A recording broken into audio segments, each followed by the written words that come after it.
मैं Amit Kumar Amit evening classes में आपका स्वागत करता हूं। आज मैं आपके लिए लाया हूं संस्कृत का वीवीआई प्रश्न। इसमें आपको दोनों इंक्लूड है, कुछ इसमें आपका संस्कृत व्याकरण भी है। व्याकरण को पूरा मैं ऑपरेशन के साथ आपको बताऊंगा और कोशिश करूंगा धड़ाधड़, मतलब यूँ समझिए आपका कि 20 मिनट में आपका 50 क्वेश्चन एकदम तैयार हो जाएगा, एकदम कंसेप्ट के साथ। तो चलिए बिना टाइम गवाई हुए हम लोग प्रश्नों को रूप करते कि पहला प्रश्न क्या बोलता है। ये आपका सीरीज की पार्ट नंबर कितना है जी 6 है। इसमें आपको 50 प्रश्न को कवर किया जाएगा और पार्ट नंबर 7 आएगा, उसमें भी आपको कितना किया जाएगा 50 100 प्रश्न आपके किए जाएंगे। 100% ज़्यादा से पॉसिबिलिटी है 10-15 नंबर पक्का है कि पूछेगा तो पूछेगा। तो चलिए बिना टाइम गवाई हुए हम लोग इस क्वेश्चन को देखते हैं। और ये board model previous year question है 2021 और 2019 में। समझिए कि बहुत बार ये क्वेश्चन को रिपीटेशन किया हुआ है। आने वाले आपके जैसा कि 2025 में भी बहुत बार मतलब क्या कर सकते हैं, पूछ सकते हैं या आ सकते हैं। तो चलिए बिना टाइम गवाई हुए हम लोग प्रश्नों को ये रूप करते। देखिए पहला प्रश्न है हमारा कि व्यत्ययम में कौन सा प्रत्यय है। अगर मैं प्रत्यय की बात करूं तो प्रत्यय किसे कहते हैं, तो आप हमेशा याद रखिएगा जो शब्द के लास्ट में जो जुटे उसको हम लोग क्या बोल देंगे बाबू, प्रत्यय बोल देंगे। तो देखिए ये तव्यम है ना, तव्यम ऐसा, ओके। तो याद रखिएगा ये प्रत्यय लग जाता है, तबियत लग जाता है। कौन सा लग जाता है बाबू, तबियत। अगर नियर के मैं बात करूं तो लास्ट में जो लग जाते हैं वो लग जाते हैं निय। क्या लग जाता है, निय। जैसा कि मैं एक एग्जाम्पल दूँ, पठनीय क्या हो जाएगा जी बाबू, आपका पठनीय हो जाएगा। यहाँ तक आप बहुत अच्छे से समझ गए, ओके, कि पठनीय होगा तो क्या हो जाएगा, अनियर हो जाएगा। आगे चलिए, आगे हम लोग 2 नंबर प्रश्न के रूप करते हैं। 2 नंबर प्रश्न जो बोल रहा है कि किस शब्द में तुमुन प्रत्यय है। तुमुन, तो तुमुन में लास्ट में क्या हो जाता है, तुम जुट जाता है। क्या जुट जाता है बाबू, तुम। तो याद रखिए कौन सा है जी आपका, तो ये है पठितुम। कौन सा है जी, पठितुम। अगर मैं इसका बात करूँ, ये भी बोर्ड मॉडल होते हैं। देखिए ना यहाँ पर बोलेगा हसनम, तो हसनम म आधा आ जाए या त आ जाए लास्ट में, तो इसमें सत्री प्रत्यय लगता है, सत्री। और क्या लगता है जब बाबू, प्रत्यय लगता है। कई प्रकार की दिक्कत होगा तो आप लोग क्या कीजिएगा, कमेंट करिएगा। समझ गए बाबू, ओके। अब चलिए अब हम लोग 3 नंबर प्रश्न को देखते हैं। 3 नंबर प्रश्न बोले किस शब्द में तल प्रत्यय है, तल, ओके। अब देखिए तल के मैं बात करूं तो लास्ट में जो लग जाते हो ता लग जाते हैं। तो ता किस में है, तो देखिए जनता है, तो ऑप्शन नंबर क्या हो जाएगा, बी होगा। और इससे संबंधित मैं बताता हूँ, एक और क्वेश्चन पूछता है मित्र प्लस तल इक्वल टू क्या हो जाता है, तो याद रखिएगा ये हो जाता है आपका मित्रता हो जाता है। क्या हो जाता है बाबू, मित्रता हो जाता है। यानी यूँ समझिए कि ऐसा प्रश्न आपके बहुत बार रिपीटेशन किया हुआ है, इसलिए इससे संबंधित जितने प्रश्न मैं बताते चलता हूँ। चलिए हम लोग 4 नंबर प्रश्न को देते हैं। 4 नंबर प्रश्न जो है हमारा कि कुत्र अव्यय में कौन सा प्रत्यय है। प्रत्यय का मतलब लास्ट में क्या लगे, देखिए त्र का मात्रा है, ओके। तो ये जो लगा हुआ है त्रन लगा हुआ है। कौन सा प्रत्यय लगा हुआ है जी बाबू, त्रन लगा हुआ है। ऑप्शन नंबर 4 का जो राइट हो जाएगा वो ए हो जाएगा। अब चलिए हम लोग 5 नंबर की बात करते हैं। 5 नंबर जो बोलता है नेता का स्त्रीलिंग रूप क्या है, स्त्रीलिंग रूप क्या है नेता का, ओके। तो मैं बता दूं आपको नेता का जो स्त्रीलिंग रूप हो जाएगा, ओके। देखिए नेत्रा भी नहीं होगा, नेत्री हो जाएगा। क्या हो जाएगा बाबू, नेत्री। ऑप्शन नंबर ये भी आपका राइट आंसर हो जाएगा। चलिए अब हम लोग 6 नंबर प्रश्न को देखते हैं। ये 6 नंबर मेरा प्रश्न क्या है, ओके, मैं बता दीजिए श्रश्रु में कौन सा प्रत्यय है। श्रश्रु में कौन सा प्रत्यय है ऐसा बोल रहा है, तो हमेशा याद देखिए ऊर प्रत्यय है। कौन सा है जी आपका, ऊर, ओके। थोड़ा सा ताप प्रत्यय के बारे में मैं बता दूं आपको, ओके, कि ताप प्रत्यय में लास्ट में आ जुट जाता है। क्या जुट जाता है, आ। और यह ताप प्रत्यय एक प्रकार का स्त्री प्रत्यय है। कौन सा प्रत्यय है जब आप, स्त्री प्रत्यय। और इसमें सबसे ज्यादा जो क्वेश्चन पूछता है ये पूछता है, ध्यान दीजिएगा। जैसे छात्र प्लस टाप इक्वल टू क्या होगा, तो छात्रा होगा। क्या होगा जी बाबू, छात्रा। समझ रहे हैं, ओके। छात्र और कौन सा होगा, छात्रा, ओके। तो टाप जो प्रत्यय है इसमें आ जाएगा, चाहे छात्रा दे देगा। बोलेगा कि कौन सा प्रत्यय है, तो हमेशा याद रखिए कौन सा प्रत्यय है आपका, ताप प्रत्यय है। कौन सा है, ताप। ओके, अब चलिए अब हम लोग 7 नंबर प्रश्न को देखते हैं। 7 नंबर क्या बोलता है, बोलते हैं कि विजयंका का समय क्या है।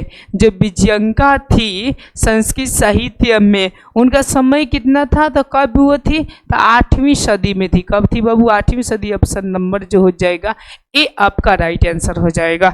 अब चलिए अब हम लोग कितने 8 नंबर प्रश्न देते हैं। बोलते हैं दक्षिण भारतीय संस्कृत, यानी दक्षिण भारतीय जो संस्कृत है लेखिका कौन है। तो लेखिका में देखा जाता है शीला भाटेरिका भी है, राम भद्रम्बा भी है, देव कुमारिका भी है। इनमें से सभी मैंने ऑप्शन नंबर क्या हो जाएगा, डी हो जाएंगे। अब चलिए अब हम लोग 9 नंबर प्रश्न को देखते हैं। पति एवं गति डैश डैश बल का नाम जननी गति में रिक्त स्थान में पूर्ति करे। ओके, यानी बोल रहा है ऐसा कि पति मतलब कि किसकी गति पति होते हैं। तो किसकी गति पति होते हैं, तो याद रखिएगा स्त्री की गति आपके कौन होते हैं, पति होते हैं, यानी स्त्री नाम हो जाएंगे। क्या हो जाएंगे जी बाबू, स्त्री नाम हो जाएंगे। ओके, अब चलिए अब हम लोग 10 नंबर प्रश्न को देखते हैं। 10 नंबर प्रश्न क्या बोलता है, ध्यान से हम लोग समझते हैं। देखिए 10 नंबर बोलता है को अपि तथा धार्मिक न अस्ति कटेवा स्मानन प्राविरोति किसने कहा। ओके, मतलब बोल रहा है कि ये हिंदी होगा कि कोई ऐसा धार्मिक नहीं है जो कंबल से मतलब भींजे हुए हमको ओढ़ा दे ऐसा। तो देखिए जब आपके वो साला में आग लगा था तो पहला क्या बोला, दूसरा क्या बोला, तीसरा क्या बोला, चौथा क्या बोला, ये सब आप लोगों को जानना जरूरी है। देखिए पहला बोला था कि क्या बोला था कि ये हलचल कैसा है। ओके, दूसरा बोलता है कि हो सकता है कि आग लगा है। तीसरा क्या बोलता है कि कोई ऐसा धार्मिक नहीं है जो मतलब कंबल हमको ओढ़ा दे। और चौथा बोलता है कि तुम लोग चुपचाप रहो ऐसा। ओके, तो ये तीसरा का कथन था। ये किसका कथन था जी बाबू, तीसरा का था। ओके, ऑप्शन नंबर क्या हो जाएगा, सी हो जाएगा। चलिए हम लोग 11 नंबर प्रश्न को देखते हैं। 11 नंबर प्रश्न क्या बोलता है, ये बोलते हैं कत्वा प्रत्यय किस पद में है, जो त्वा है। ओके, तो देखिए कत्वा जो है, ओके आप लोगों को पता चले पठित्वा कौन हो जाएगा जी, पठित्वा। अगर ये दोनों का मैं बात करूं तो इसमें जो है शस्त्री प्रत्यय, कौन सा प्रत्यय, शस्त्री, ये प्रत्यय आपका लगल है। ओके, आपको समझ में आ रहा होगा बहुत अच्छी तरह से। चलिए हम लोग नेक्स्ट 12 नंबर प्रश्न को देखते हैं। 12 नंबर हमारा प्रश्न क्या बोल रहा है, 12 नंबर बोल रहा है कि दीर्घतम पद में कौन सा तद्धित प्रत्यय है। ओके, तद्धित प्रत्यय ऐसा बोल रहा है कि कौन सा है। ओके, तो आपको मैं बता दूं इसमें कि देखिए जब भी यहाँ पर आपका विसर्ग के रूप में होता है तो इसमें जो होता है ये होता है तमप होता है। कौन सा होता है जी बाबू, तमप। ओके, समझ गए। अब चलिए हम लोग 13 नंबर प्रश्न को देखते हैं। 13 नंबर क्या बोलता है। ओके, देखिए 13 नंबर बहुत ही अच्छा क्वेश्चन है कि शांति किससे स्थापित होती है, शांति। ओके, अब यहाँ पर शांति का मतलब ये शांति मत समझिएगा, लड़के मत समझिएगा शांति के मतलब। ओके, यहाँ पर शांति ये समझना है आप लोगों को कि मतलब कि लोगों के अंदर शांति कैसे हो सकती है। देखिए अपकार से या परोपकार से या स्वार्थ से या क्रोध से। ओके, तो देखिए शांति होने का मतलब एक ही गो है कि क्या करिए, तो परोपकार करिए। परोपकार के मतलब दूसरे को क्या करिए, भलाई कीजिए। यानी ऑप्शन नंबर इसका राइट जो आंसर हो जाएगा वो क्या हो जाएगा, बी हो जाएगा। अब चलिए अब हम लोग 14 नंबर प्रश्न देखते हैं। ये लाइव क्लास में ना होता है। चलिए आगे देखते हैं। हम 14 नंबर प्रश्न को देखते हैं। बोल रहा है कि सारा संसार अपना परिवार किसके लिए है। ओके, देखिए सारा संसार अपना परिवार किसके लिए है। हाँ देखिए क्वेश्चन कह रहा है कि सारा जो परिवार, मतलब ऐसा थोड़ा सा बाई मिस्टेक हुआ है ऐसा लग रहा है मुझको, ठीक है। यानी कौन से व्यक्ति है जो इस पूरे दुनिया को अपना मतलब परिवार समझते हैं। तो देखिए संकुचित हृदय वालों के लिए, संकुचित का मतलब समझते हैं, जिसके दिल क्या हो, छोटा हो। दिल छोटे होने का मतलब समझ सकते हैं। ओके, कि वो लोग क्या होते हैं, मन में समझ सकते हैं आगे। ओके, देखिए भिखारियों के लिए तो खुद ही भीख मांगता है तो दुनिया समझ सकते हैं। अब देखिए ये आपका राइट आंसर हो जाएगा उदार चरित्र वालों के लिए। उदार चरित्र का मतलब उनका जो चरित्र हो वो हमेशा कैसा, उदार हो, मतलब किसी के बारे में माने बुराई ना सोचे, सबको अपना ही समझे। ओके, चलिए तो इसका जो राइट आंसर हो जाएगा वो ऑप्शन नंबर क्या हो जाएगा जी बाबू, सी हो जाएगा। अब हम लोग 15 नंबर क्वेश्चन देखते हैं। 15 नंबर क्वेश्चन क्या बोलता है, ध्यान से समझिए। ओके, देखिए शोभनीयम पद किससे बना है। तो जैसा कि मैंने बताया था आपको पिछले थी में ओके कि निय है ओके। तो निय जो आ गया इसमें तो यहाँ से अ जुट जाता है तो अनिय ऐसा कर है ओके। तो देखिए अनियर यहाँ पर है आपका ओके, यानी ऑप्शन नंबर क्या हो जाएगा, डी आपका राइट आंसर हो जाएगा। अब चलते हैं हम लोग 16 नंबर प्रश्न को देखते हैं। 16 नंबर प्रश्न क्या बोलता है, कहते हैं कि द्विगु समास का उदाहरण है। द्विगु समास ओके, तो मैं आपको द्विगु समास के बारे में बता दूं, ठीक है ना, कि इसमें जो होते हैं वो संख्या का जिसमें बोध हो, क्या है चीज़ का बोध हो, संख्या का। और इसी के एगो भाई होता है जिसका नाम है द्वंद्व समास ओके। तो जिसमें आपका क्या होता है ना, हाइफन हो बीच में, हाइफन बीच में, के मतलब दोनों पद प्रधान हो, जैसे कि हो जाएगा माता और क्या हो जाएगा जी आपका पिता हो जाएगा। तो ये आपका दोनों के दोनों क्या है, ये आपका यहाँ पर ओके, जैसे कि भाई और क्या हो जाएंगे, बहन भी हो जाएंगे, ठीक है ना। तो इसका जो राइट आंसर, अब देखिए इसमें कौन सा संख्या का बोध आ रहा है, देखिए सप्ताह है, चंद्र, उज्जवल है, अध्यात्मक है, कालिदास है ओके। तो देखिए जाए यहाँ पर कोई अगर देखी जाए, अगर वर्ड में देखी जाए तो कोई ऐसा नहीं लग रहा है कि क्या है इसमें शब्द मतलब कि ऐसा संख्या का है, लेकिन अब थोड़ा सा दिमाग दौड़ाएंगे तो ऐसा पता चलेगा सप्ताह जो है ना वो कितने दिन का होता है, 7 दिन का होता है ओके। 7 दिन में कितना होता है, एक सप्ताह। तो यहाँ पर आपका संख्या का बोध हो रहा है, इसीलिए इसका जो राइट आंसर हो जाएगा वो ऑप्शन नंबर आपका ए हो जाएगा। अब चलिए हम लोग 17 नंबर प्रश्न को देखते हैं। 17 नंबर प्रश्न बोल रहा है कि बालकेयों किस विभक्ति का रूप है ओके। तो चूंकि आप लोग तो 8वें से 7वें से बचपने से बालकेयों शब्द आप लोग याद करते होंगे, बालका बलकु बालका ऐसा कर ओके। तो आप लोग याद किए होंगे षष्ठी विभक्ति, कौन सा विभक्ति जी, षष्ठी विभक्ति या सप्तमी विभक्ति, ये दोनों हो सकता है। बालकेयों जो है ये षष्ठी और कौन सा जी, सप्तमी विभक्ति दोनों हो सकते हैं। और ये आ जाएंगे आपके द्विवचन में, किस में आ जाएंगे, द्विवचन में। आप लोग हमेशा याद रखिएगा, तो ऑप्शन नंबर जो हो जाएंगे वो बी हो जाएंगे। और इसका आप लोग रूप याद कर लीजिएगा तो अति उत्तम रहेगा ओके। अक्सर बहुत सारे बच्चों को याद होता है और भूल जाते हैं लोग ओके। आप लोग को भी मतलब कब याद करिएगा, जब परीक्षा के टाइम होगा ना उस वक्त याद करिएगा, तो समझिए कि अति उत्तम रहेगा, 10-15 दिन रहेगा। तो आगे देखते हैं यहाँ से 18 नंबर प्रश्न देखते हैं। 18 नंबर जो प्रश्न है ये गंगा शब्द के सप्ती एक वचन का रूप है। अब देखिए ये सब अलग अलग आपका रूप है। अगर आप कहिएगा कि इसको हम क्या कर दें तो बालक शब्द के रूप में बैठा दे तो समझिए कि पॉसिबल नहीं है ओके। तो ये आपको जो बैठेगा ओके, ये आप लोगों को पढ़े होंगे लाता लते लतेआम, ठीक है ना। तो इस पे ये कहा हो जाकर बैठेगा। तो सप्तमी विभक्ति बोल रहा है, तो अगर इसकी आंसर देखी जाए तो ये हो जाएगा गंगायाम हो जाएगा। क्या हो जाएगा जी, गंगायाम, मतलब ऑप्शन नंबर क्या हो जाएंगे आपका सी, इसका राइट आंसर होगा। चलिए हम लोग 19वां प्रश्न देखते हैं। 19वां प्रश्न क्या बोल रहा है, समझिए ध्यान से करिए। भारतवर्ष में किसकी महान परंपरा है, मतलब जो भारतवर्ष है उसमें महान परंपरा किसकी है बताइए ओके। किसकी है जी, तो याद रखिएगा भारतवर्ष में जो है वो है आपका शास्त्र का, ठीक है ना। ये जो शास्त्र जो चीज़ें है ओके, ये भारतवर्ष में बहुत ही प्रमुख है। लेकिन हम इस शास्त्र को हम लोग अलग अलग करके पढ़ते हैं। जैसे मैं बोलूँ रसायन शास्त्र, क्या बोलूँ जी, आपका रसायन शास्त्र हो गया ओके। तो ये सब है, तो अभी की दुनिया के ये सब है, लेकिन पहले का जो पढ़िएगा शास्त्र अलग अलग होते थे ओके। और उसी सारी चीज़ों से यहाँ से क्या किया गया है तो निकाला गया है। अब हम देखते हैं 20 नंबर प्रश्न को देखते हैं। 20 नंबर जो प्रश्न बोल रहा है कि पिंगल किस वेदांग शास्त्र के प्रवर्तक आचार्य है। देखिए पिंगल, पिंगल कर दिया है। तो जो पिंगल जो थे ओके, ये छंद का थे, किसका थे बाबू, आपका छंद का थे। और एगो सबसे इंपॉर्टेंट बता दूं आप लोग का, व्याकरण का जनक, ऐसा व्याकरण के जनक कौन है पता है, व्याकरण के जनक जो है पाणिनि है, याद रखिएगा पाणिनि ओके। ये आपका समझिए कि अगर कहूँ मैं बोर्ड मॉडल क्वेश्चन तो याद रखिएगा बोर्ड मॉडल क्वेश्चन है ओके। अब देखिए मैं एक इंटरेस्टिंग आपको क्वेश्चन बताता हूँ, ध्यान से समझिएगा ओके।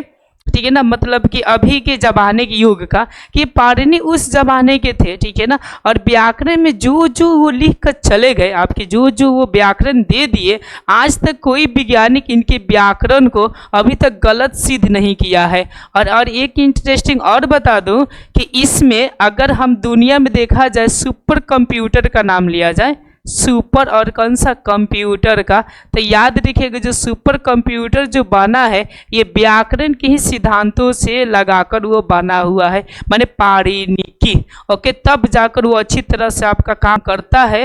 और नहीं तो वो अगर अंग्रेजी पर लेकर जाते हैं या अदर कोई थी पर लेकर जाते हैं तो वो समझिएगा अच्छी तरह से वर्क करता नहीं है। ये आपका सीक्रेट नॉलेज है, समझे। आगे चलते हम लोग 21वां प्रश्न को देखते हैं। 21वां प्रश्न क्या बोल रहा है कि भारत महिमा पाठ प्रथम पद किस पुराण से संकलित है। जो आपके भारत जो महिमा है, जो पाठ है, ओके, प्रथम किससे संकलित है ऐसा, ओके, तो प्रथम जो है वो विष्णु पुराण से। कौन सा है जी? विष्णु पुराण से, ओके। चूंकि ऐसा कहा जाता है ना, ओके, कि ये जो भारत जो महिमा पाठ का जो प्रथम श्लोक है वो खुद भगवान के द्वारा लिखा गया है। ऐसा मतलब कि कौन बोलते हैं? तो ऋषि मुनि और यूं समझिए कि ज्ञानी बोलते हैं। और इसके दूसरे जो है वो कौन सा है जी? आपका भगवत गीता है, यानी ऑप्शन नंबर बी। जब दूसरा बोलेगा तो, यानी पहला बोलेगा तो कौन सा? विष्णु पुराण। उसके बाद हम लोग 22वां क्वेश्चन देखते हैं। 22वां क्वेश्चन क्या बोल रही है? बहुत ईजी है, बस पढ़ने के बाद से आप लोग समझ में आ जाएगा। 22वां बोले कि भारत महिमा पाठ में, यानी भारत के महिमा वाले पाठ में किस देश की महिमा का वर्णन किया गया है। तो चूंकि आपको देखिए जैसा क्वेश्चन है, क्वेश्चन में ही आंसर है। भारत महिमा पाठ है तो किसका किया गया होगा? तो भारत का ही किया गया होगा। ऑप्शन नंबर जो हो जाएंगे वो क्या हो जाएंगे? आपका सी हो जाएंगे। अब चलिए अब हम लोग 23वां प्रश्न को देखते हैं। 23वां प्रश्न देखिए यहाँ पर संधि विशेष से पूछा हुआ है। देखिए यहाँ से पूछा हुआ प्रोक्ता में किन किन वरों का संधि हुई है। ओके, प्रोक्ता। तो देखिए यहाँ पे समझिए, इसका मैं तोड़ू तो प्र प्लस हो जाता उक्ता। ध्यान दीजिएगा, प्र प्लस उक्ता। तो यहाँ पे क्या है जी? अ है, और यहाँ पे क्या है आपका? उ है। तो अ प्लस उ इक्वल टू क्या हो जाएगा? ओ हो जाएगा।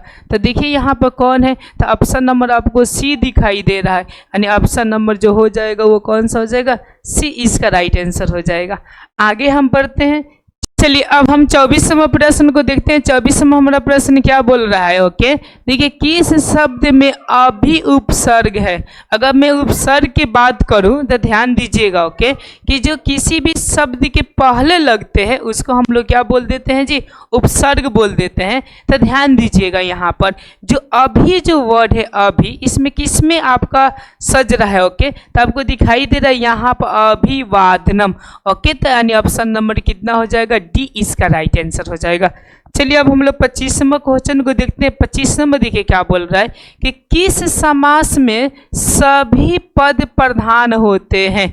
सभी के सभी पद क्या होते हैं? प्रधान होते हैं। जैसे कि मैंने अभी बताया था आपका, जैसे मैंने माता पिता का नाम लिया, ओके, माता और कौन सा जी? पिता। ओके, देखिए ये दोनों वर्ड में ले रहा हूँ, ओके, तो दोनों को दोनों क्या है जी? प्रधान है। अगर मैं यहाँ से भाई और बहन का भी नाम लूँ, भाई और कौन सा? बहन का, ओके, तो ये भी दोनों पद क्या है जी? प्रधान ही है।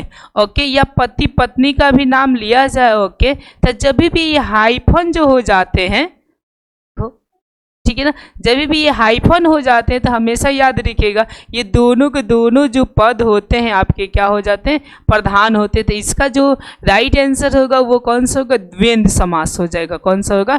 द्वंद्व समास। इसके बारे में मैं थोड़ा सा बता दूं आपको। द्विगु में याद रखिए संख्या का बोध होगा। क्रमधार्य में जो होगा, ओके, वो कौन सा होगा? क्रमधार्य का मतलब मैं बताता हूँ। एगो विशेष से विशेषण हो, विशेषण हो, एगो क्या हो? विशेष्य हो। अगर इस तरह का जो भी अगर वर्ड आता है, ओके, तो हम लोग किसमें डाल देते हैं जी? क्रमधार्य। जैसे कि श्याम सुंदर। ओके, अब देखिए अव्यय भाव मतलब क्या होते हैं? एक पद अव्यय हो। जैसा कि मैं बोलूँ आपका प्रत्येक, ऐसा प्रत्येक, अगर इसको मैं तोड़ू तो प्रति जोड़ क्या हो जाएगा? एक हो जाएगा। तब प्रति क्या होता है? अव्यय होता है, इसीलिए ये क्या हो जाएगा? अव्यय भाववाचक ये क्या हो जाएंगे आपका? सॉरी, अव्यय भाई ये क्या हो जाएंगे आपका समास हो जाएंगे, अव्ययी भाव, सॉरी अव्ययी भाव आपके क्या हो जाएंगे समास हो जाएंगे। ओके, अब चलिए अब हम लोग 26वें प्रश्न के रूप करते हैं। 26वां प्रश्न क्या बोलता है हम लोग ध्यान से समझते हैं। ओके, 26वां बोलता है कि शास्त्रार्थ कुशला का विग्रह क्या होगा। विग्रह के मतलब समझ सकते हो। ओके, ये क्या होता है देखिए, ये दो चीज होता है, ध्यान दीजिएगा। ओके, एक होता है संधि, ठीक है ना, एक होता है विग्रह। संधि के मतलब हमेशा याद रखिए जोड़ना या जुटना, विग्रह का मतलब ऐसा समझिए बिछड़ना, ऐसा बिछड़ना या समझिए कि तोड़ना, ऐसा हम लोग बोल सकते हैं कि तोड़ना, ठीक है ना। तो अब इस वर्ड को तोड़ा जाएगा तो क्या होगा, तो याद रखिएगा ये वर्ड आ जाते हैं। ओके, शास्त्रार्थ कुशला आ जाते हैं, यानी ऑप्शन नंबर जो हो जाएंगे वो आपके कौन सा हो जाएंगे, ये आपका राइट आंसर हो जाएंगे। अब चलिए अब हम लोग कितने नंबर 27वां देखते हैं क्वेश्चन को। ओके, ये 27वां क्या बोल रहा है। ओके, देखिए 27वां क्वेश्चन में बोल रहा है कि शेष अवस्था के संस्कार कितने हैं।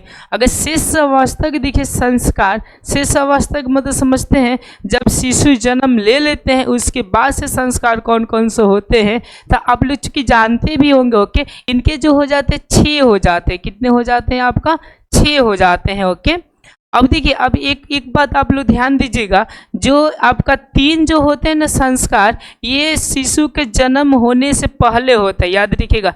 अगर पूछ दे कि जन्म होने के पहले कितने संस्कार होते हैं तो 3 होते हैं। ओके, एक के अगर बात करें संस्कार का, ओके, तो कब होता है, तो आपका मरण उपरांत होता है। ओके, मतलब समझिए मरने के बाद जो संस्कार मनाए जाते हैं जिसको दाह संस्कार बोलते हैं वो 1 होते हैं। ओके, और 5 की बात करें हम, ठीक है ना, तो 5 जो हो जाएंगे ना आपका शिक्षा अवस्था में हो जाएंगे। किसके अवस्था में हो जाएंगे, शिक्षा अवस्था। ओके, क्योंकि शिक्षा अवस्था आपका समझिए कि पहले की डेट में अगर मानी जाए तो 5 या 6 वर्ष के बाद चालू होता था, लेकिन उसमें जो होता था वो मतलब ऐसा समझिए कि पंडित जी, मतलब ऐसा समझ आचार्य, वो बच्चे को घर से लेकर जाते थे गुरुकुल, वहाँ पर पढ़ाते लिखाते थे। अब जब वो पढ़ लिख लेते थे, जब मतलब ऐसा समझिए कि बेयक्स अवस्था में पहुँचते थे, मतलब शादी विवाह योग्य पहुंचते थे, तब उनको घर पे क्या कर दिया जाता था, भेज दिया जाता था। यानी पहले की पढ़ाई था, अभी का तो समझ सकते हैं लोग आप लोग। आगे देखिए 28वां प्रश्न को देखते हैं हम लोग। 28वां प्रश्न बोल रहा है कि पुष्पवन संस्कार कब होता है। अगर पुष्पवन संस्कार के मतलब क्या होता है, तो मैं पुष्पवन संस्कार थोड़ा सा बता दूँ आपको। ओके, पुष्पवन के मतलब क्या होता है ना। ओके, ये जो होता है याद रखिए जन्म के पूर्व होता है, मैंने पूर्व के मतलब जन्म के क्या होता है, ये पहले संस्कार को क्या किया जाता है, तो मनाए जाते हैं। अब देखिए पुष्पवन के मतलब क्या होता है, मैं आपको बता दूं कि पुष्पवन का मतलब ये होता है ना। ओके, कि जब मतलब ऐसा समझिए कि माँ को पता चल जाता है कि हमारे गर्भ में क्या है, संतति है, तब समझिए कि क्या होता है, तो पुष्पवन संस्कार आपके मनाए जाते हैं। तो ये क्या होते हैं, तो जन्म के ये क्या होते हैं, तो पहले होते हैं। अब चलिए हम लोग 29वां प्रश्न को देखते हैं। 29वां प्रश्न क्या बोल रहा है। ओके, देखिए बहुत ही अच्छा प्रश्न है, ये अपने लाइफ में अपनाना चाहिए। ठीक है, देखिए अपनी उन्नति चाहने वाले को कितने दोषों को त्याग देना चाहिए। अपने उन्नति चाहने वाला, अब उन्नति का मतलब समझ रहे हैं कि अपने आप को हम क्या करें जी, ग्रोथ करें, तो कितने को चीज़ें त्याग देनी चाहिए। तो हमें आपको बता दूं कि इसमें जो त्याग देनी चाहिए वो 6 को चीज़ें त्याग देनी चाहिए। अब पूछिएगा कौन कौन। ओके ठीक है, तो मैं बताता हूँ। एक होता है निंद्रा, क्या होता है, एक निंद्रा होता है, एक तंद्रा होता है। ध्यान दीजिएगा, निंद्रा तंद्रा, और भी इसमें नाम लो तो भय, क्रोध, ओके, लोभ, आलस। यानी ये समझिए कि आलस यहाँ पर आलस, और हो जाए 1 2 3 4 5 हो गया ना, एगो दीर्घ सुतता, ऐसा। ओके, अब कहिएगा कि इसमें कुछ कष्ट आप लोग सब जानते होंगे, लेकिन मेरे ख्याल से इसमें 2 वर्ड आप लोग जानने में असमर्थ होंगे, तंद्रा और दीर्घ सुतता क्या होता है। बाकी तो निंद्रा तो समझते हैं। ओके, लोग सोए सोए सपने देखते हैं। ओके, कि काश हम ये बन जाते, वो बन जाते, तो वो सपने में बन जाते हैं। ओके, फिर उठते हैं तो हायले हो जाता है। अब देखिए तंद्रा के मतलब क्या होता है मैं बताता हूँ, ध्यान से समझिएगा। तंद्रा का मतलब अंगुआईने, समझ गए। जैसे देखिए अगर आप पढ़ने बैठ गए, ठीक है ना, अगर अंगुआ रहे मतलब पढ़ रहे ऐसा हो रहा है, तो आपको मैं सलाह दूंगा कि आप उस वक्त सो जाइए। नहीं तो अब देखिएगा आप लोग अपने आप को ही फील करिएगा, जब आप लोग नींद में कोई भी काम करिएगा ना, ओके, आपको समझ में आता होता नहीं है, ओके, कि मैं क्या पढ़ा क्या नहीं पढ़ा, इसलिए सो जाना चाहिए। ओके, तो देखिए जो व्यक्ति को अगर मान लेते हैं कि कोई भी काम में नींद आए तो समझ जाइएगा, ओके, कि वो क्या है, तो वो अपना उन्नति मतलब कि कभी भी नहीं हो सकता। अब भय का मतलब समझिए कि डरना नहीं चाहिए। ओके, किसे नहीं डरना चाहिए, तो याद रखिएगा समस्या से नहीं डरना चाहिए, ठीक ना। क्रोध का मतलब समझते हैं, अक्सर सारे व्यक्ति को जल्दी ही कहा जाता है क्रोध आ जाता है। ओके, तो क्रोध भी नहीं रहना चाहिए। आलस का मतलब समझते हैं, आलस जैसे सुबह सुबह ये बहुत फील होता है आलस। अगर किसी को बोल दिया जाए कि आप ठंडी के दिन में 4 बजे उठिए और फील्ड में जाइए घूमने के लिए, बस रजाई उसको कहेगा 5 मिनट सुत। ओके, आज सुबह का 5 मिनट याद रखिएगा आपका 1 घंटा के बराबर होता है। ओके, अब देखिए देह शुद्धता के मतलब क्या होता है, ये सबसे बड़का दोष है। देह शुद्धता तो पूरा त्याग देना चाहिए। ओके, देखिए देह शुद्धता के मतलब क्या होता है, जैसा कि मान लेते हैं कि आप लेबर देखे होंगे बहुत सारे, कुछ ऐसे लेबर होंगे ना कि एक ईंटा को लाने में लाएंगे आराम से, ओके, बीच में रख देंगे, खैनी मलेंगे, उसके बाद से फिर ले जाएंगे। मतलब एक काम को देरी से करना, ओके, जिसको क्या बोलते हैं, हाँ यस, महटिया का जो काम करते हैं तो वो समझिए कि आपकी क्या कहला जाए, दीर्घ शुद्धता कहला जाते हैं। ओके, तो आपने ये 6 गो चीज़ें समझ के बहुत अच्छी तरह से। अब देखिए अब मैं 3 गो अपने तरफ से नहीं मतलब पाठ के अकॉर्डिंग बता रहे हैं। ओके, ये 3 गो चीज़ें आपको फिर त्याग देना चाहिए। एक होता है काम, 2 नंबर होता है क्रोध, और 3 नंबर कौन सा होता है, लोभ। ओके, ये 3 चीज़ें आपको त्याग देना चाहिए। ये आत्मा को क्या कर देते हैं, नाश कर देते हैं ऐसा। ओके, अगर जो चीज़ें ना समझ में आप लोग क्या कर सकते, कमेंट करिएगा, नेक्स्ट वीडियो में आप लोगों को समझाने का कोशिश करेंगे। ओके, चलिए अब हम लोग 30 नंबर प्रश्न को देखते हैं। 30 नंबर क्या होता है प्रश्न। ओके, और इसमें 30 नंबर में जितनी स्त्री देख रही होगी, ओके, उनका समझिए कि इस प्रश्न में बड़ाई की जाएगी। ओके, देखिए ध्यान समझिए, घर की शोभा कौन है, मतलब घर के रौनक अगर माना जाए सुंदरता कौन है, तो देखिए जाए तो कौन है, ये पुरुष तो है नहीं। ओके, ये सब खुरपाती होता है लोगों के। अगर खाना पीना बोल दिए जब बनाने के लिए, तो कौन हेने बर्तन छिटाएगा, होने वो क्यों, तो बना के खा पी के चला जाएगा लोग के। लेकिन देखिए ये जो है ना स्त्री जो वर्ड है, ओके, याद रखिएगा घर की क्या होती है, शोभा होती है। और संस्कृत में याद रखिए स्त्री को बड़ी बड़ाई किया गया है। इसको जानते कहा गया है, ओके, इसको लक्ष्मी भी कहा गया है। क्या कहा गया है, लक्ष्मी।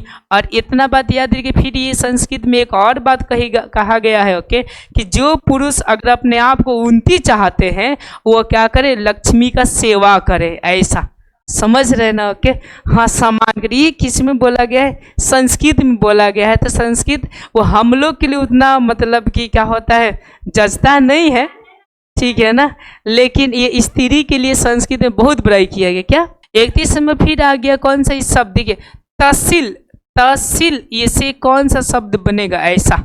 ओके, तो 31 नंबर का देखा जाए ऐसे आंसर, ठीक है ना, तो इसका जो आंसर हो जाएगा वो ए हो जाएगा, कुत्ता बनेगा। क्या बनेगा जी, कुत्ता, ठीक है ना, ऐसा बनेगा। ओके, किम जो तहसील से, ये कुछ देखिए कुछ तो आपको याद करना पड़ेगा, जो आपको समझाने योग्य है। मैं तो पूरा कोशिश कर रहा हूँ आपको समझाने के लिए। अब हम लोग 32वें प्रश्न को देखते हैं। देखिए 32वां प्रश्न बहुत इंटरेस्टिंग है। मंदाग्नि वर्णम पाठ किस ग्रंथ से संकलित है, मंदाग्नि। अगर मंदाग्नि की मैं बात करूँ इसका, ओके, हिंदी मंदाकिनी। ओके, अगर इसका मैं हिंदी की बात करूँ तो इसके मतलब होता है गंगा। ओके, तो गंगा किस में वर्णन किया गया है, तो ये जो किया गया है वो किस में किया गया, रामायण में किया गया है, जिसमें आपका राम और सीता, ठीक है ना, यानी ऐसा बोल सकते हैं कि राम, लक्ष्मण और कौन सा जी, सीता। लक्ष्मण को मैं क्यों छोड़ू, ओके, ये जब बन गए थे, समझ रहे हैं ना।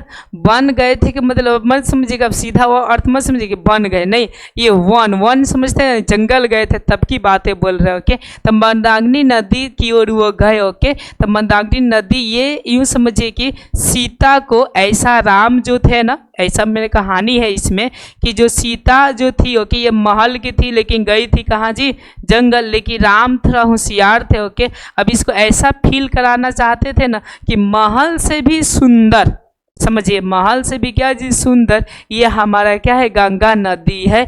और यहाँ पे ये फील कर, अगर आप महल में होते तो ये चीज़ें नहीं देख पाते, आप यहाँ पे तो देखिए प्राकृतिक सुंदरता है और वहाँ पे जो होगा वो कृत्रिम होगा, जिससे कि सीता का थोड़ा सा क्या हो, मनोबल बढ़े, ऐसा समझ गए। आगे देखते हैं हम लोग 32वें प्रश्न को देखते हैं, 33वें प्रश्न को देखते हैं। चित्रकूट स्थित गंगा का वर्णन किस पाठ में है? चित्रकूट बोल रहा है। ओके, चित्रकूट में बोलूँ आपको। ओके, तो ये आपका जो कि अभी मैंने बात बोला, ओके, आपको ये गंगा के ही किनारे है। ओके, चित्रकूट जो है, ओके, तो गंगा बोल ही रहे, किस पाठ में है? तो ये जो है आपका कौन सा, मंदाकिनी वर्णम पाठ में। किस में है? मंदाकिनी वर्णम पाठ में ये संकलित है। अब चलिए, अब हम लोग नेक्स्ट 34वें प्रश्न को देखते हैं। 34वां प्रश्न क्या है, ध्यान से हम लोग समझते हैं।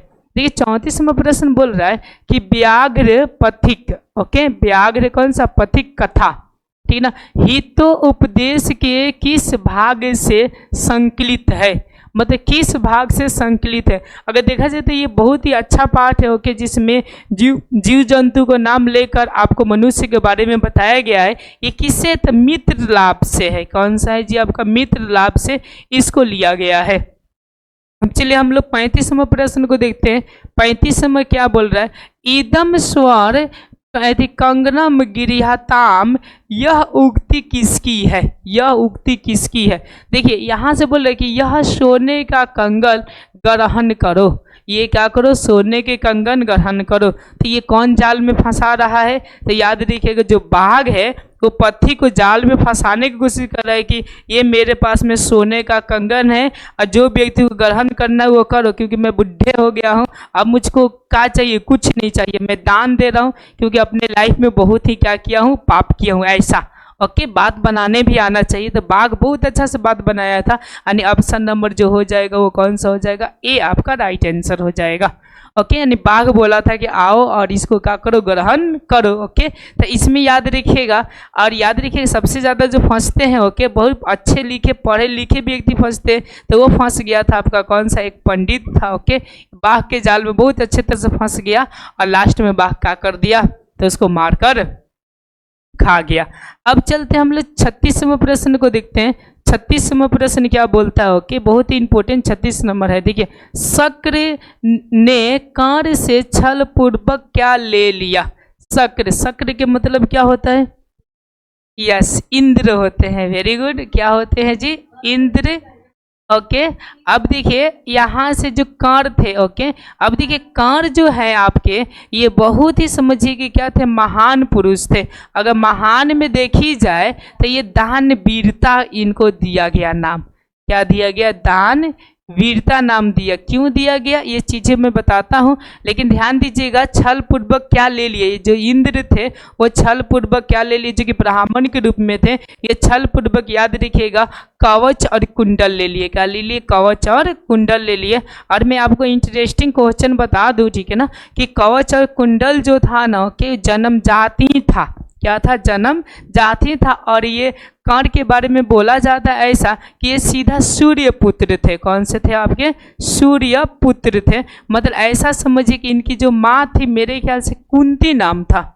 ओके, तो ये मतलब ऐसा समझिए अविवाहित, ऐसा मतलब ये संतति मतलब कर्ण हुए थे, ऐसा मतलब कि बोला जाता है। क्या राइट, यस। चलिए अब हम लोग देखते हैं यहाँ पर 37वां क्वेश्चन को देखते हैं। 37वां क्वेश्चन क्या बोल रहा है, 37वां बोल रहा है कि इंद्र किस रूप में कार्य के समक्ष आया। तो मैं पिछले ही आपको ये थी मैं बता दी, ओके, कि किसके रूप में आया था। तो याद रखिएगा ये जो आया था आपके, ये ब्राह्मण के रूप में आया था। किसके रूप में आया था, ब्राह्मण के रूप में आया था, क्योंकि पहले ब्राह्मण को बहुत ही इज्जत दिया जाता था। आते थे लोग तो उनको क्या किया जाता था, बहुत मतलब ऐसा समझिए कि बहुत अच्छे से मेहमान, यानी यूँ समझिए मेहमान को भगवान मानी जाती थी, ऐसा।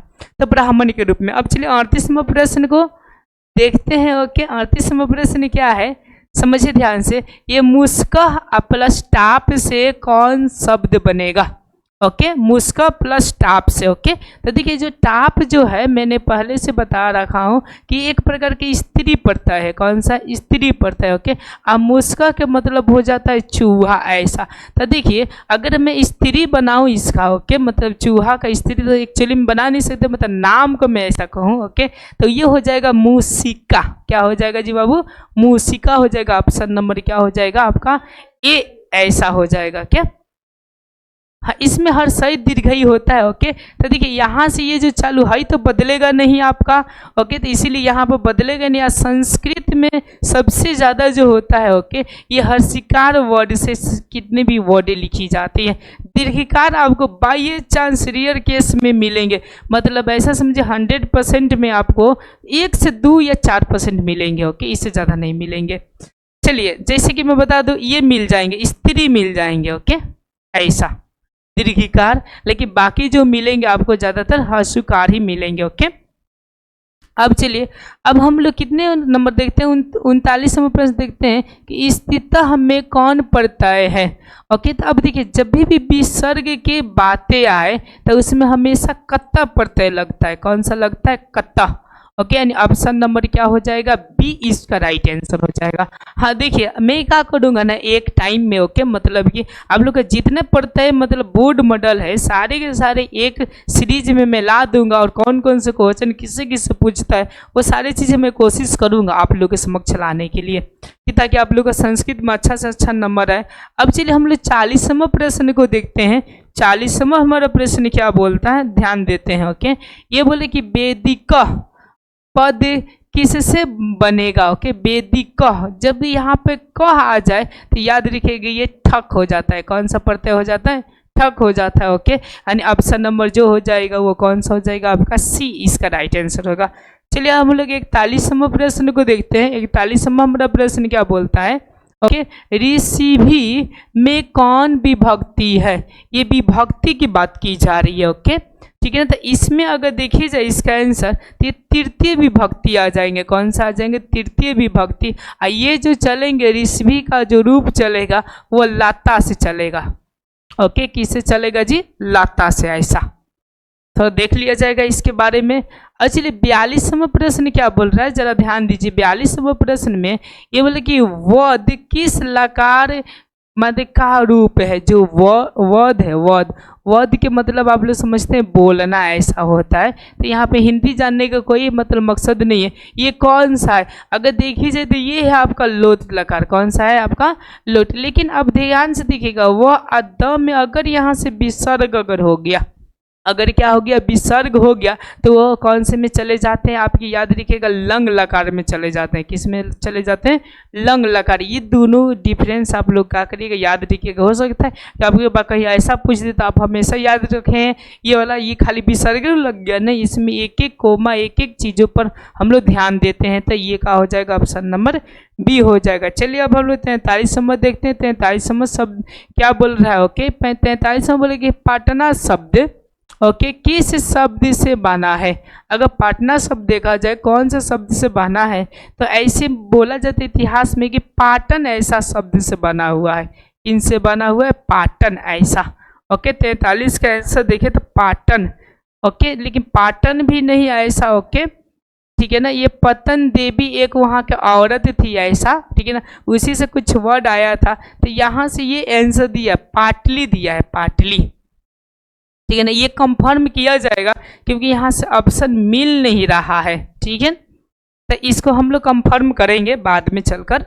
चलिए हम लोग 44वां प्रश्न को देखते हैं। 44 नंबर इसी पाठ से है, पाटलिपुत्री के पाठ से है कि देखिए गुरु गोविंद सिंह किस धर्म के गुरु थे? जो गुरु गोविंद सिंह जो थे वो किस मतलब कि धर्म के गुरु थे? क्या बता सकते हैं आप? वो जो थे, ओके, वो थे आपका सिख थे। वो कौन थे जी? आपके सिख थे। ओके, यानी ऑप्शन नंबर कौन से हो जाएंगे? डी आंसर हो जाएंगे। आगे चलते हैं, आगे देखते हैं हम लोग 45वां प्रश्न देखते हैं। ये बोले कि आयम किस शब्द का रूप है। जो आयम जो वर्ड है वो कौन सा शब्द का रूप है। अगर देखिए जाए आयम का मतलब यह होता है, ओके, और इदम के मतलब भी क्या होता है आपका, यही होता है, लेकिन अंतर ये होता है कि स्त्री में चले जाते हैं और ये आपका नपुंसक लिंग में चले जाते हैं। ऐसा मतलब इसमें कि पुरुष में चले जाते हैं। ओके, तो ये दोनों का मतलब एक ही है और इसी का रूप आपका चलता है। तो आपका जो 45 का जो आंसर हो जाएगा वो ऑप्शन नंबर क्या हो जाएगा, ए आपका राइट आंसर हो जाएगा। अब चलिए अब हम लोग 46वां प्रश्न को देखते हैं। 46 नंबर क्या बोल रहा है, ओके, कि पचेयु विविध लिंग लकार के किस पुरुष का रूप है। अब देखिए विविध लिंग लकार में आप लोग लगभग जानते होंगे क्या रूप चलता है। ऐसा चलता है एत, एताम, एयु, ऐसा कर कर आपका चलता है। ओके, तो देखिए ये आपका कौन सा पुरुष हो गया जी, ये प्रथम पुरुष हो गया। तो एयु जो है यहाँ पर देखिए यहाँ पर है, तो याद रखिएगा ये जो हो जाएंगे कौन सा हो जाएंगे, प्रथम पुरुष। अगर वचन पूछे तो वचन में याद रखिएगा ये वचन में हो जाएंगे आपका बहुवचन। क्या हो जाएंगे आपके, तो बहुवचन हो जाएंगे। ओके, तो ये अगर पूछ दे तो और ना पूछे तो कोई बात नहीं है। अब चलिए अब हम 47वां प्रश्न को देखते हैं। 47वां प्रश्न क्या बोल रहा है। 47वां बोल रहा है कि क्रिया के साथ किसका साथ संबंध होता है, मतलब किसका होता है संबंध। तो संबंध में मैं देखूं तो का के की ऐसा होता है। ओके, तो ये कारक में होता है। किस में होता है जी, कारक में होता है। ऑप्शन नंबर क्या हो जाएगा, ए हो जाएगा।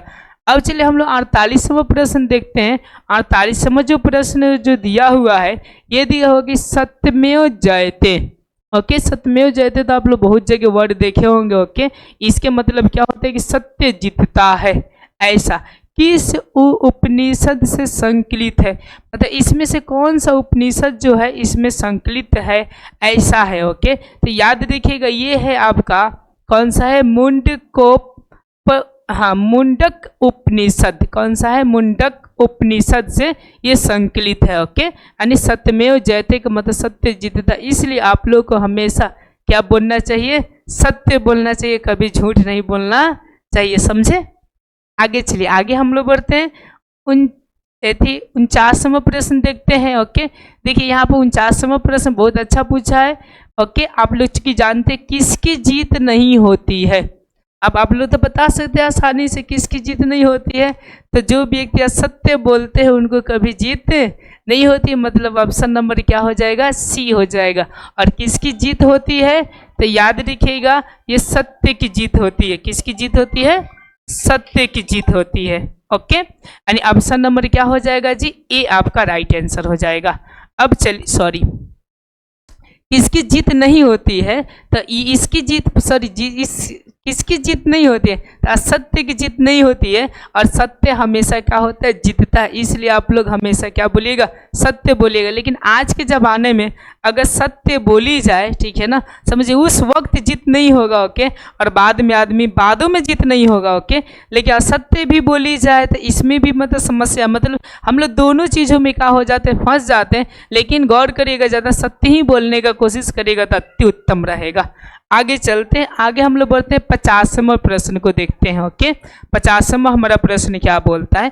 50वां प्रश्न बोल रहा है आपका कि भारत महिमा पाठ में कुल कितने पद है। जो भारत महिमा जो पाठ है उसमें आपका कितने पद है, ऐसा बोल रहा है। ओके, तो भारत महिमा में आपका कितना है, ओनली फॉर 5 है। ओके, कितने हैं, 5, ठीक है ना। अब चलिए अब 51 नंबर प्रश्न आपको मैं देता हूँ। ओके, 51 नंबर का आप लोग आंसर कमेंट में करिए। ओके, टोटल मिलाकर 100 गो प्रश्न है। ओके, तब मैंने बोला था कि पार्ट नंबर 6 में आपको कितने क्वेश्चन कराएंगे जी, आपका 50 क्वेश्चन कराएंगे। और पार्ट नंबर 7 में आपको 50 क्वेश्चन कराएंगे, इक्वल टू 100 प्रश्न हो जाएंगे।